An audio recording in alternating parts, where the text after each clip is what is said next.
Welcome to our podcast, What No Mom Told You, where the rarely spoken truths finally get loud. I'm Megan Nelson. And I'm Pauline Walfish. And this is a therapist-led podcast where we talk about the things no one warned you about, the truths that are often kept quiet. We're naming the messy parts of life: motherhood, fertility, loss, grief, and joy, and everything in between, without judgment. Because the rarely spoken truths need to be said out loud, and because no one should feel alone. Welcome to What No Mom Told You. Hello and welcome back. I'm Pauline Walfish, and I'm here today with my co-host and our next special guest. So I'm going to let Megan Nelson do the introductions today. Yeah, so I am introducing a very special person to me. Dianna Aguilar is an actress, having appeared in TV and film. She is the co-founder of a sparkling adaptogen-infused sparkling water company called Elevate, and which is an incredible beverage. My favorite is the strawberry rose one. Beauty. That one's my favorite. You can find it on their website. We'll link it below. You can find out where to buy it. And she has been a friend of mine, a very close friend of mine since 2001. We go all the way back to our first year in drama school, and she is a new mom. She's had her first baby. She had her baby in the fall. And so, of course, I did what all good friends do to a postpartum mom, and they make them be on their podcast. Thank you. So today she reluctantly agreed to come on our podcast to talk about being a first-time mom in her very early 40s. And so I thought we'd get it out of the way by, first of all, welcome. Yep. Welcome. And what do you mean reluctantly? Are we like dragging you here? No. I mean, No. it was, I think it's the 40s thing. I was like talking about being a first-time mom in your 40s, and you were like, it's like, oh, wait, what do you mean? I'm 28. What are you talking about? 26. Yeah. So let's get it out of the way. What they call women who are pregnant over 35. What do they call it? So for me, after my first appointment, I got the paperwork and it said elderly vaginal pregnancy. I was like, I'm sorry, what? Like, do I need to start looking for a nursing home? Like, what is this? They didn't even say geriatric. Explain that. It was elderly. Interesting. I thought you were going to say geriatric. I don't know why they use that term. Also, vaginal pregnancy, like, I don't. I guess you hadn't had a baby before, so maybe if it was like you had a previous C-section, then maybe they would go ahead and put that on there. I don't know. I have no idea. I didn't ask. I was We'll have very to ask offended. one of the OBs or midwives who come. I was very confused, but it is what it is. Yeah, when you got that. I mean, it's not like the pregnancy was in your vagina. No. Like I could see if they said like abdominal pregnancy, ovarian pregnancy. I don't understand. Uterus, I don't understand. Pregnancy, yeah. So I'm sure there's some medical reason for. Yeah. Well, they give you And all the also, precautions. They give you like, the maternal fetal medicine doctor, high risk, like all the things. I feel like outside of that, I mean, my OB was she was great. And she never made me feel like I was super high risk. She always kind of just like brushed that under the side, like, oh yeah, because you're high risk, blah, blah, blah. But I was pretty healthy. I mean, I've always maintained a healthy lifestyle and, physically active and all the things. So I didn't feel like I was 42 and pregnant, but on paper I was an elder. So The body keeps the score. yeah.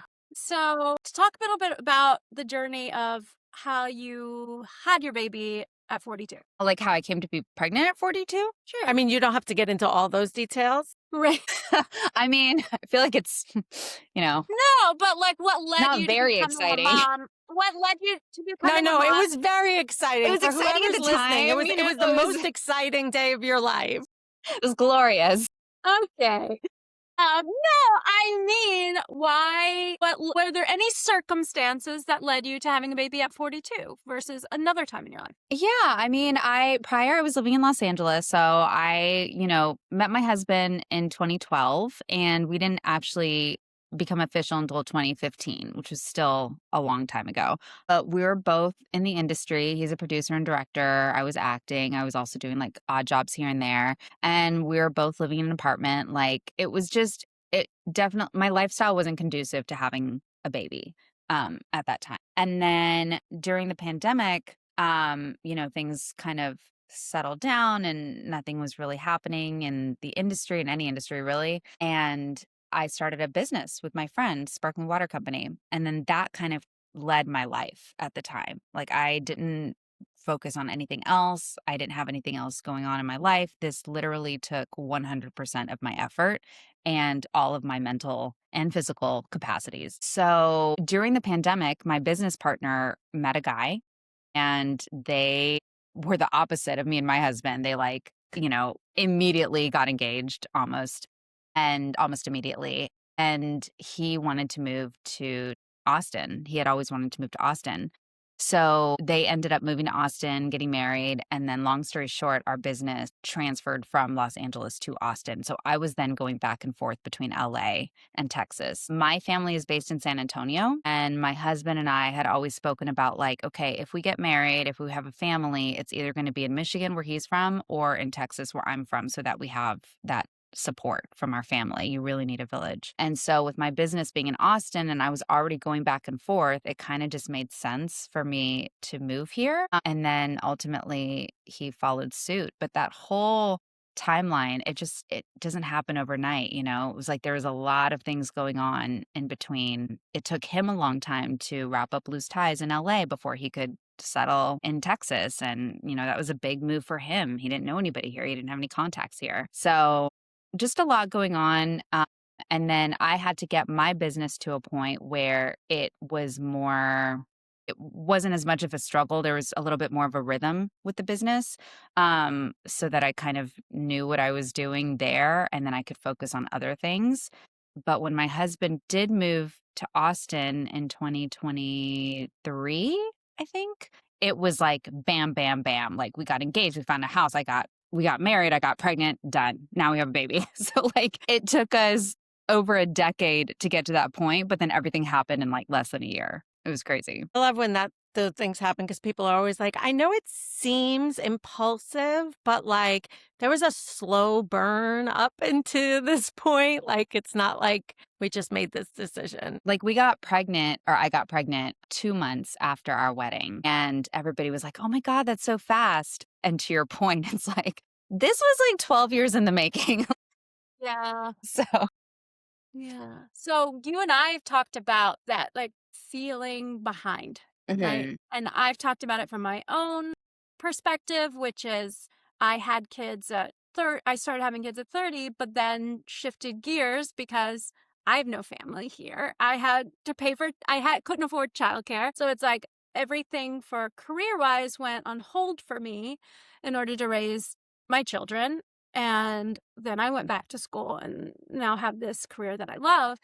And yet, like, there's a part of me that feels behind when it comes to career. So And funny. yet, yeah, you've mentioned to me that, like, there's a part of you that feels behind. Yeah.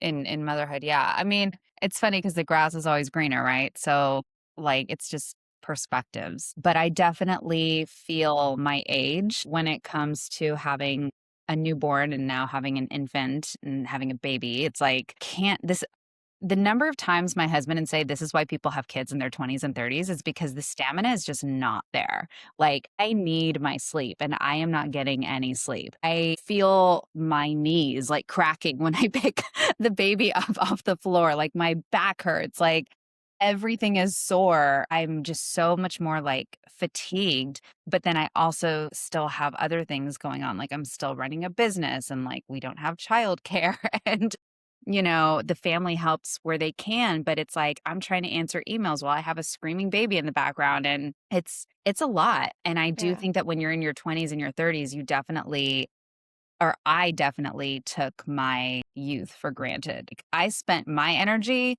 partying. I spent my energy like clubbing in New York until 4 in the morning. Like I spent my You're a hustler though too. I You mean, were I was also hustling. I was definitely out there hustling, auditioning. like, for Yeah. sure, 100%. So I don't think that there's, like, a right or wrong way of doing things. It's just everything is definitely, like, in retrospect, learned. So Yeah. And you're right. The grass is always greener, right? Because Mhm, I had a baby in my 20s. 20s. To think about that for a second, I think. mhm, And like, yeah, I could get down on the floor easier than I could now. But also, like, I was rationing diapers because, right. like, I did not have a bank account or a steady, a stable career Mhm, and the wisdom and knowledge that I have now.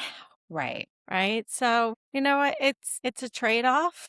And And everything like, happens when I truly believe, I mean, the saying isn't a saying for no reason, like, everything happens for a reason.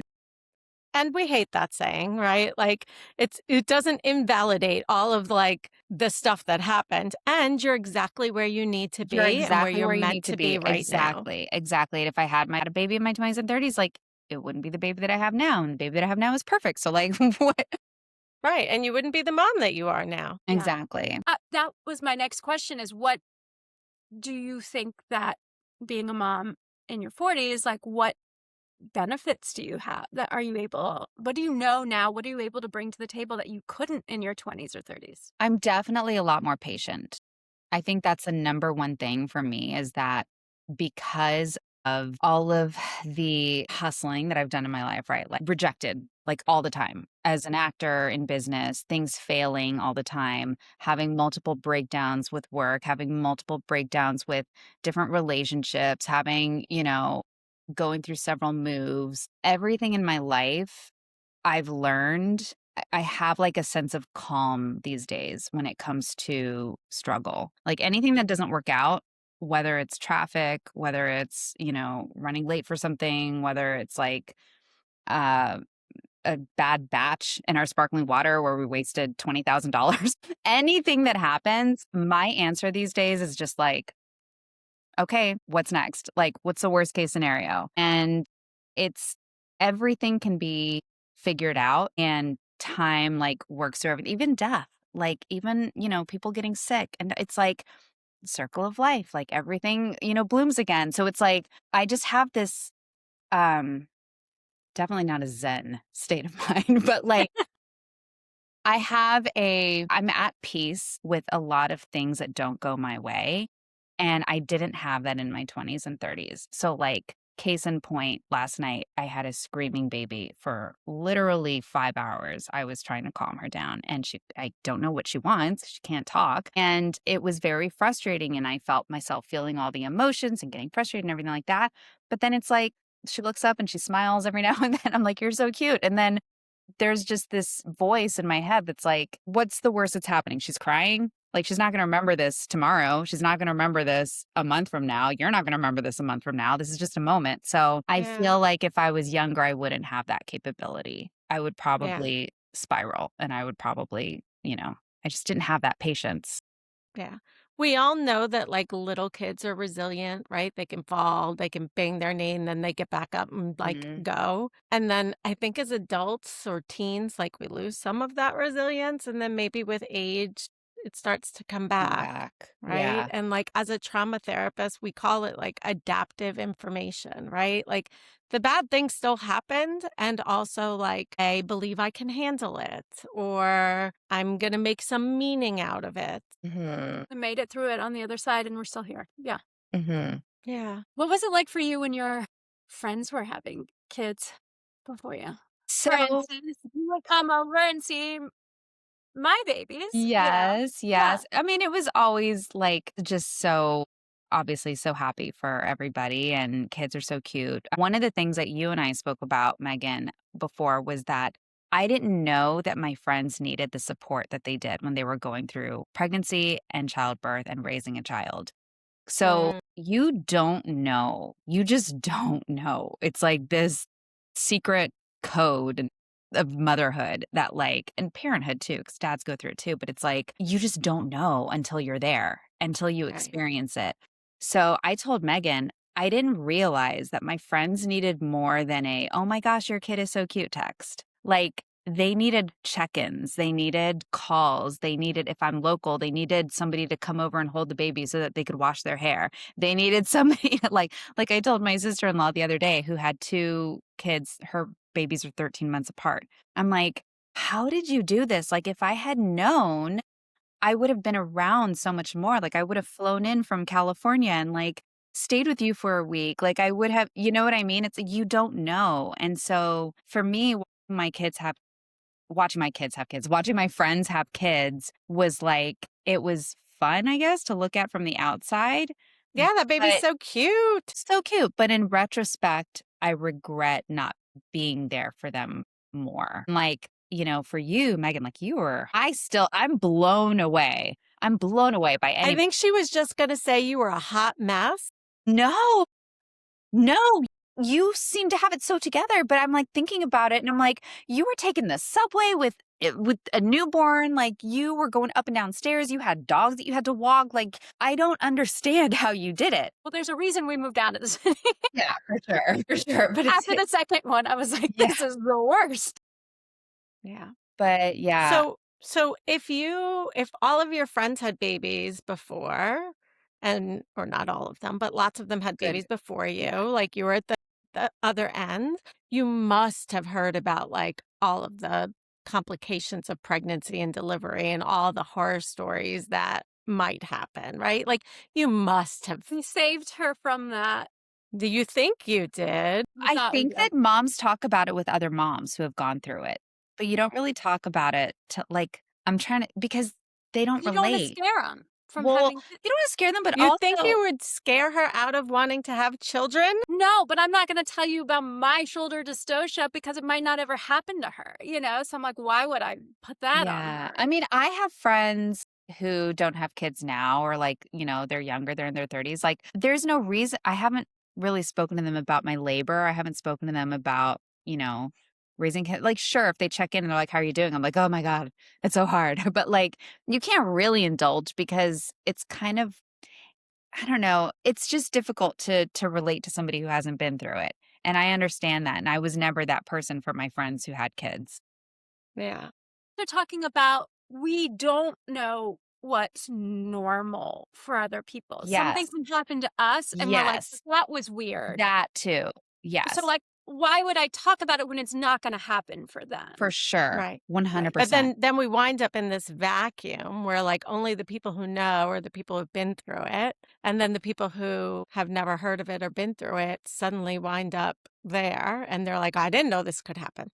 Right. Yeah. It's, I don't know. I find myself more and more, because oddly, I have a lot of people in my life that are pregnant right now, like a lot in their late 30s, mid 30s, early 40s. As we speak, I have like 3 friends that are pregnant in their 40s. So it's definitely a lot more common now. But what I'm finding is I am reaching out to those people so much more than I ever did before I knew motherhood at all. Even though some days are really hard for you still. Definitely. Yeah, definitely.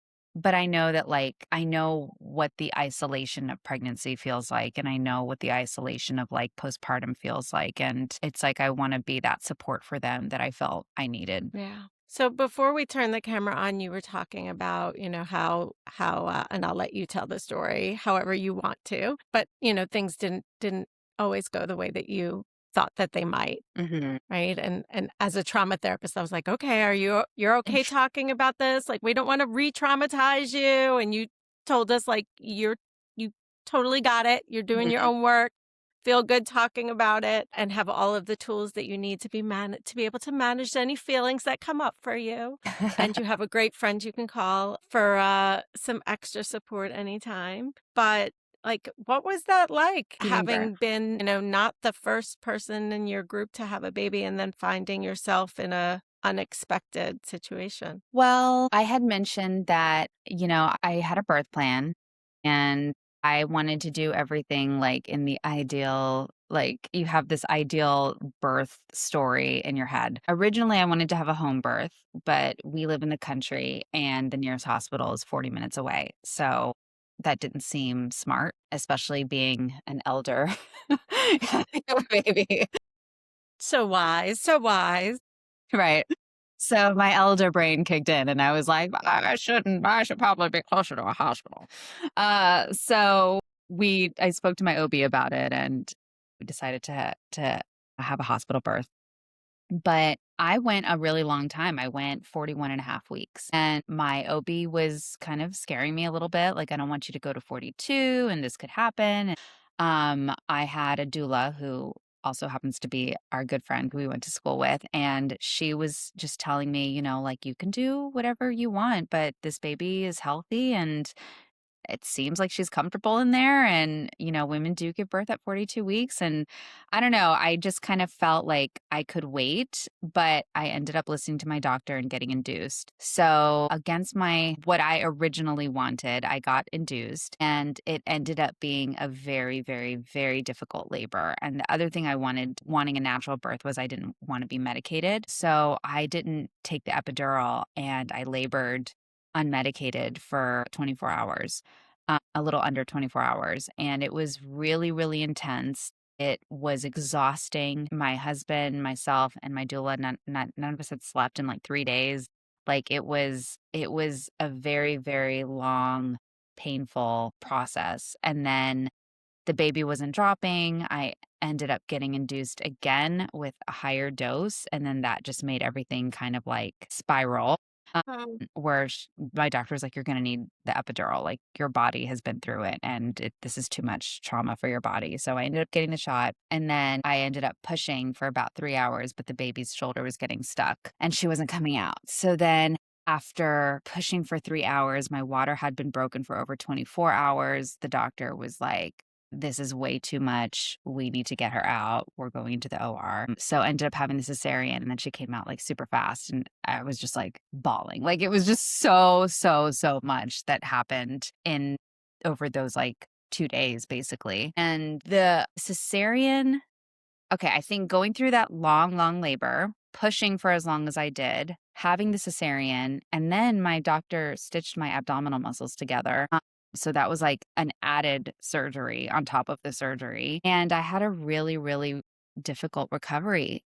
I needed help going to the bathroom a week after the surgery because I could barely move. And then, taking care of the newborn as well and waking up every couple of hours to nurse and, all the things like bleeding nonstop. I mean, you don't hear all that stuff as a first time mom. Like, you yeah. guys know it. You're nodding. You're like, yep, that happens. But it's like nobody really prepares you for this Yeah. stuff. I think nobody tell the thing is that nobody tells you. They say, well, there's a chance like in an emergency you would need a C-section. But Right. nobody describes what the emergency is like to know that it's an emergency. Right. You don't know like, well, what does that mean exactly? What does the Right. emergency sound like or look like? How would I know? All of a sudden you're like in a C-section and you're like, wait, this is the emergency? Wait, I didn't know. Right. Right. And it's for all the reasons you said earlier, Megan. Like, why are we going to go through all of the possible what ifs for something that might not ever happen? Mhm. Mhm. And then, like, even the physical changes to your body, like the C-section shelf. Like, I didn't know anything about that. Like, I've always been so, like, physically fit and strong. And, like, then I've got this, like, hanging skin. And, people are like, oh, just get a tummy tuck. And it's like, Yeah, let me do that with all my extra cash and time. sure, I'll get And right on that. also, like, wait, another abdominal surgery? Like, 100% you another haven't recovered recovery. from And, the like, what if first I have one. another baby? And, like, I don't know, just all the swelling. I mean, I still 7 months later, I still can't wear my wedding rings. This is my mom's mother's ring. I'm married to my siblings. Like, it's ridiculous. Like all the swelling and just not feeling like yourself and not feeling like, it's like an out of body experience, but nobody prepares you for that. But honestly, I don't know if people can really prepare you for that because you kind of just have to go through it. Would have been helpful. Okay, I think what would have been helpful is knowing recovery processes that I kind of had discovered myself on YouTube. So like pelvic floor therapy, for example. My doctor never spoke about pelvic floor therapy. Like I found out about that. I hadn't even heard of pelvic floor therapy. Call me naive. I had never heard of pelvic floor therapy. I didn't know that was a thing. I remember the first time I heard about it, I was like, wait a minute. So, like, you're actually going up there?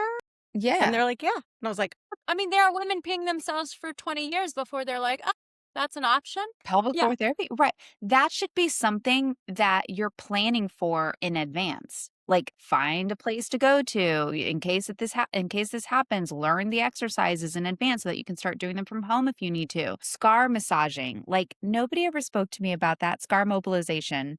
It's like you have the baby, you have one checkup at the OB, and then they're like, okay, we'll see you in 6 months. Bye. And I don't know. I just feel like it is extremely isolating. It's this monumental task that, you spend months preparing for any major executive job in the world, but like nobody prepares you for what's to come like, after childbirth. And like now you have this like little human being that you're responsible for. What? right. And a C-section is major abdominal Major surgery. abdominal surgery. That was one of the YouTube videos that I watched. She was talking about her son who had like a jaw fracture and he had to have surgery. And she was like, the doctors for weeks were talking about scar mobilization. She was like, I don't understand why they never talk about that with cesarean. Cause like I still get shooting pains. And oh, that's the other thing. Like you're gonna be feeling pain for the next year, possibly. Like Because there's what? nerves, Yeah, right? everything's feeling I have an abdominal muscle spasm that never goes away. It's like a constant like cramp. It's weird. So weird. Everybody heals different. Yeah. Well, and that is also the thing too. And that what you were describing, like going through the trauma of birth and then getting a C-section is like two births. It's Yes. like you're having the Labor, labor and going through the then you have, so it contractions. is Yep. different than if someone has an elective C-section For because of whatever sure. reason, they're not going through labor. That is a different And experience they're even. preparing for that as well. They're preparing Right. for that recovery. They're in the good mental space. It's like An elective C-section and a emergency emergency. C-section are just two Two totally different Worlds experiences. apart. And Worlds I've worked apart. with tons of people who have had both, the first one being the emergency, the second one being a planned. And I think they all come back and they were like, okay, that was like, if that had happened the first time, I wouldn't have like, 100%. Right. And it's I only had like you walk in, everybody's calm, nobody's rushing, you know what's happening. They had take the time to explain to you. We're taking Also, pictures. all of Like, the emotions, because like, so I saw this image that somebody had done and they'd shared it on Facebook, and it was a woman that had a cesarean, and you've got like the cover, like the sheet that they the put, sheet. and then she's holding the baby in her arms and she's smiling and she's like looking down at the baby, and it was talking about like a planned C-section versus a emergency C-section. But this specific post was about an emergency C-section, and that was the image. And I commented, I was like, maybe exchange that image for like a bawling mess that has just been through exhaustive like labor and like contractions and vomiting and bleed and Right. like Strapped literally like strapped down, out, can't sweating. yeah. shivering. You haven't slept and over 24 hours, like crying, wailing. Like the picture of me with my baby after my cesarean, I'm like, because it's such a release. It's such a Yeah. like build up. And then all of a sudden, in like 10 seconds, your entire world has changed Yeah. versus like having, mental preparation prior. I think that point of like to go back to the planned cesarean, it's like I did not have an emergency cesarean. I had a complicated delivery and then a planned cesarean. And what you're describing, it's like my husband and I looked at each other and we're like, are we in Grey's Anatomy? Because it was like, first of all, we had only women in the delivery room or the operating room. They were beautiful. They're playing music. They were like joking. The lights were warm. I was like, It's a great day to have a baby. yeah, I was like, oh my gosh, if I had known, I would have signed up for this, which I don't recommend. But I felt like it. I'm like, Yeah. compared to what I went through before, I was like, this is awesome. Yeah. And No, then my husband was traumatized because he went behind and he's like, I saw your insides on your He looked. outside. He looked. He was like, they're talking Don't about, look. he's like, they're talking about hemorrhaging. I'm like, is my wife going to die? He is traumatized. Yeah. No. And I'm so glad you mentioned him because, like, we often don't think about the fathers who are there watching it, part of it, worrying about their baby and their He was partner. so worried. Well, when I going through that labor when I told you I had gone unmedicated. And then towards the end of it, like after the 24th hour, when my doctor was like, we're going to have to up the Pitocin, you're going to be in a lot more pain. You want the epidural. And I started crying because I felt like I failed. Like I was like, "Ah, I have to get the shot." And he's like, "Honey, I wanted you to take the shot like 12 hours ago." Like he's like, I hate seeing you like this. Like it really, really affected him. Yeah. That feeling like you failed, like, look how much work you did, and yet you still felt like you failed. That makes me so I sad. know. I know, but I know what that's like, you know? It's like to feel like this means something if I can do it without. Hmm. Well, we could do a whole other episode on why women feel like they have to tough it out in order to do a good job. Okay, so I could talk to you all day, but we're gonna have dinner in a couple of weeks. Instead, we're gonna I may just show up. I'm we just can, saying, Right. yeah. like, You Yeah. live close to there, yeah. Why not? So so when it comes to what no mom told you, what you had to learn the hard way, to like tie it up in a bow, what would you say that was? To give yourself a pat on the back and a good job, and know that like you don't have to be perfect. You don't need the answers to everything. Your baby doesn't know that your hair is a mess. Your baby doesn't know that like you didn't get any sleep, you know. Your baby is like this innocent being that all they want is for you to love them and to take care of them. And so everything else is secondary. And so it's easy to forget that. It's easy to like put stress on other things. Like, "Oh my gosh, I haven't eaten lunch today because I can't put the baby down." You're going to get to eat again. Like, you know what I mean? Like the and And you can put the baby down and it you can can also cry put the and you baby can down. The extend. baby can cry and she's not Yeah, going to die. Like she'll be yeah, fine. yeah. Like put the baby down. So I think that's it. Like just allowing yourself to not feel so much pressure and not feel like, the world is going to end if you don't get A, B, and C done in that order. including your birth plan. 100%. 100%. Yeah. So I think that's the biggest thing. That's the biggest thing for me is just learning that like when I'm driving and the baby's crying in the back, it's okay. She's teething. Her bones are cutting through her gums. There's nothing you can do about it. It sucks. But like again, it's not the end of the world. Baby's teeth, they hurt. They're going to cry. And it's taken me some time to learn that because as a new mom, especially, you're constantly on edge and you're constantly on like pins and needles. And for me, I felt like I was letting everyone down. Like, oh, I didn't get back to so and so who texted me 3 days ago. Like, my mom wants to see the baby, but like, I haven't had a chance to respond to her. Like, just stop and just give yourself grace and give yourself, encouraging words and know that you are literally the best thing for this baby and you're doing an amazing job. Well, There, you're you doing an said amazing it. job. I'm Thank so you. happy to see you as a mom and as my friend and as a incredible businesswoman and all of the things. Thank And you. I love you. I love And you. as a elder mom, Yes. I will leave you with this. I thought you meant like elderly, like because we're Me, all elder. I'm an elder. me as an elder mom, right? Like you said, your baby won't like is crying because their gums are hurting and they won't be a baby forever. And you will be a mom forever. And your baby, no matter how small, medium, or large they are, will at some point hurt and feel and cry. And that's okay. Mm-hmm. You're a good mom. You're It the doesn't moms. stop when they're infants.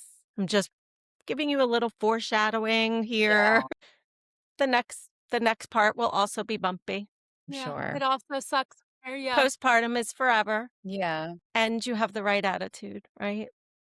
I'm doing I'm doing what I need to do. On that note, I would like to add that I personally don't like the term postpartum depression. I hate that term. I think that it's very dismissive of the real feelings that are inevitable when you give birth to a child. And I was telling this to my cousin because she was like, "I'm so nervous I'm going to get postpartum depression." And I was like, "You're going to have breakdowns. Like, there's going to be nights where you're going to literally be sobbing uncontrollably and you're going to feel like pulling your hair out."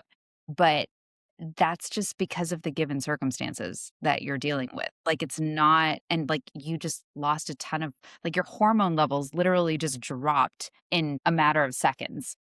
And like,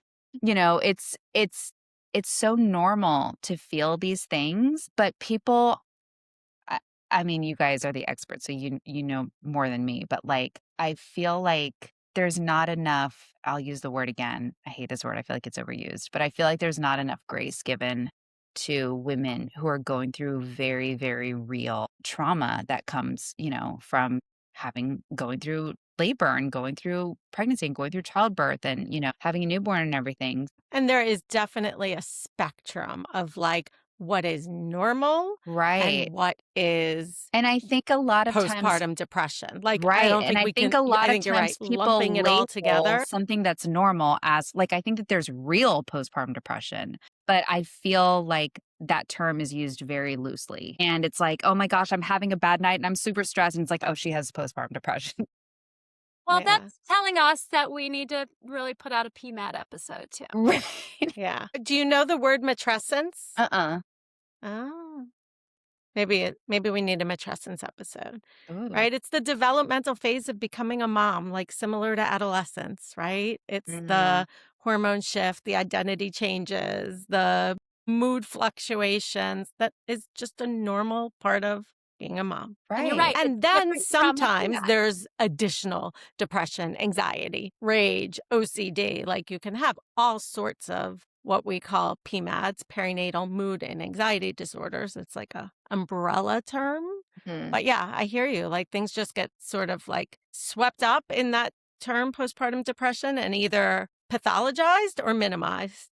'Cause then it almost makes I feel others feel like they have to put on a happy face because it's like, "Oh, I don't wanna scare my husband, or I don't wanna scare my mom, or I don't wanna scare people into thinking that I have postpartum depression," but it's like, "No, you're allowed to be really stressed out. You're allowed Yeah. to be like, Yeah. Overwhelmed. you And Yeah. know, no matter what feel it is, you defeated." don't have to do it alone. Right. Right? That's what we're just constantly telling people, like, you don't have to do this alone. I love So, that you guys are there for these women too, that maybe well, feel and so are you, because sharing your story makes that easier for somebody listening to be like, me too. yeah, Thank you.